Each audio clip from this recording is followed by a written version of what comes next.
VIT Engineering Entrance Examination 2026. Applications live now. Visit vit.vit.ac.in.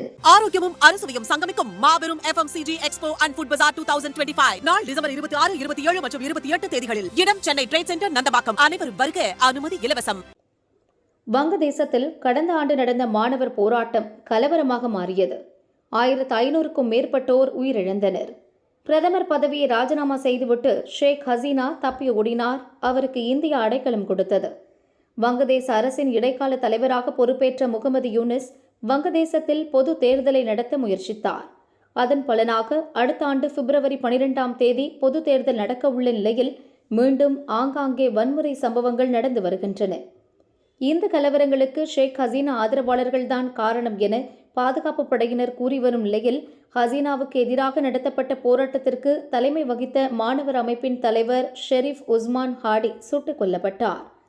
தேர்தலில் போட்டியிட முடிவு செய்து பிரச்சாரம் செய்தபோதுதான் அவரை மர்ம நபர்கள் சுட்டுவிட்டு தப்பி சென்றனர். இதனால் மாணவர் அமைப்பைச் சேர்ந்தவர்கள் மீண்டும் கலவரத்தில் ஈடுபட துவங்கினர். அதன் தொடர்ச்சியாக கடந்த வாரம் மைமன்சிங் மாவட்டத்தில் ஜவுளி தொழிற்சாலையில் பணிபுரிந்து வந்த இந்து தொழிலாளி திபு சந்திரதாஸை போராட்டக்காரர்கள் அடித்துக் கொன்றனர். பிறகு மரத்தில் சடலத்தை கட்டி வைத்து எரித்த சம்பவம் கடும் அதிர்ச்சி ஏற்படுத்தியது. ஆனால் திபு சந்திரதாஸ் இஸ்லாம் மதத்தை அவமதிக்கும் வகையில் பேசியதால் அடித்துக் கொல்லப்பட்டதாக வங்கதேச போலீசார் காரணம் கூறினர்.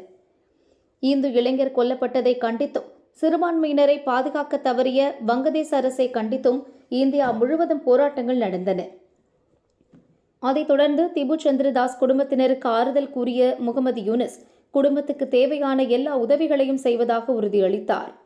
இந்த பரபரப்பான சூழலில் இன்னொரு இந்து இளைஞர் கொடூரமாக கொல்லப்பட்டுள்ளார். ராஜ்பாரி டவுன் அருகே உள்ள ஒரு கிராமத்தில் நேற்றிரவு 11 மணி அளவில் இந்த கொலை நடந்துள்ளது. கொல்லப்பட்ட இந்து இளைஞர் 29 வயது நிரம்பிய அம்ரித் மண்டல் என்ற சாம்ராட் என தெரியவந்தது. அம்ரித் வசித்து வந்த ஹொசண்டங்கா கிராமத்தைச் சேர்ந்த மக்களே அவரை கொடூரமாக அடித்துக் கொண்டிருக்கின்றனர்.